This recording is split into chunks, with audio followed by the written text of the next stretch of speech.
नमस्कार दोस्तों, एस्टेल ने अपने क्वार्टर 3 के रिजल्ट को डिस्क्लोज कर दिया है।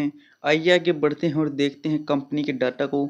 जैसे कंपनी ने डाटा यहाँ पर मिलियन में दिया है, हम करोड़ में कन्वर्ट करके समझते हैं। अगर हम बात करें कंपनी के रेवेन्यू के बारे में, तो कंपनी ने पिछले क्वार्टर में 1370 करोड़ का रेवेन्यू रिप्रेजेंट किया था ऑपरेशन के थ्रू। और अगर हम पिछले क्वार्टर 3 की बात करते हैं तो उसमें भी कंपनी ने 1370 करोड़ का।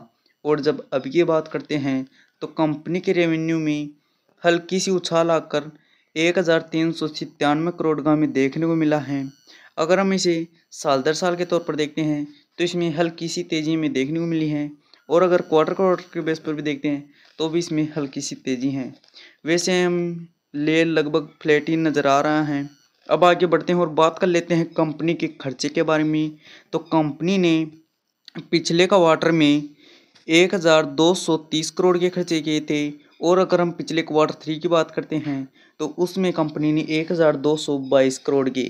और जब अब की बात करते हैं तो कंपनी के खर्चे हल्के से बढ़कर 1254 करोड़ के में देखने को मिले हैं। अगर हम इसे साल दर साल के तौर पर देखते हैं तो इसमें हल्की सी तेज़ी है। और अगर क्वार्टर क्वार्टर के बेस पर भी देखते हैं तो भी इसमें हल्की सी तेज़ी है। वैसे ये लगभग हमें फ्लैट ही नज़र आ रहे हैं और ये लगभग कंपनी के कंट्रोल में भी हैं। अब बढ़ते हैं आगे और बात कर लेते हैं कंपनी के प्रॉफिट के बारे में। तो कंपनी ने पिछले क्वार्टर में 108 करोड़ का प्रॉफिट किया था। और अगर हम पिछले क्वार्टर 3 की बात करते हैं तो उसमें कंपनी ने 113 करोड़ का।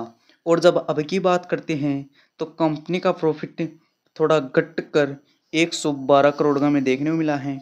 अगर हम इसे साल दर साल के तौर पर देखते हैं तो इसमें हल्की सी गिरावट है। और अगर क्वार्टर क्वार्टर के बेस पर देखते हैं तो इसमें हल्की सी तेज़ी भी है। वैसे ये लगभग फ्लैट ही में नज़र आ रहा है। और अब बात कर लेते हैं कंपनी की ईपीएस के बारे में। तो कंपनी ने पिछले क्वार्टर में 4 रुपये 10 पैसे का ईपीएस था। और अगर हम पिछले क्वार्टर 3 की बात करते हैं तो उसमें कंपनी का 4 रुपये 23 पैसे। और जब अब की बात करते हैं तो कंपनी का ईपीएस थोड़ा बढ़कर 4 रुपये 25 पैसे में देखने को मिला है। वैसे कंपनी के रिजल्ट कोई खास नहीं आए और रेवेन्यू में लगभग फ्लैट हैं और खर्चे भी और प्रॉफिट भी कंपनी का लगभग फ्लैट ही हमें नज़र आ रहा है। अगर आपको वीडियो पसंद आई हो तो लाइक कीजिए, साथ ही में चैनल को सब्सक्राइब करें। धन्यवाद।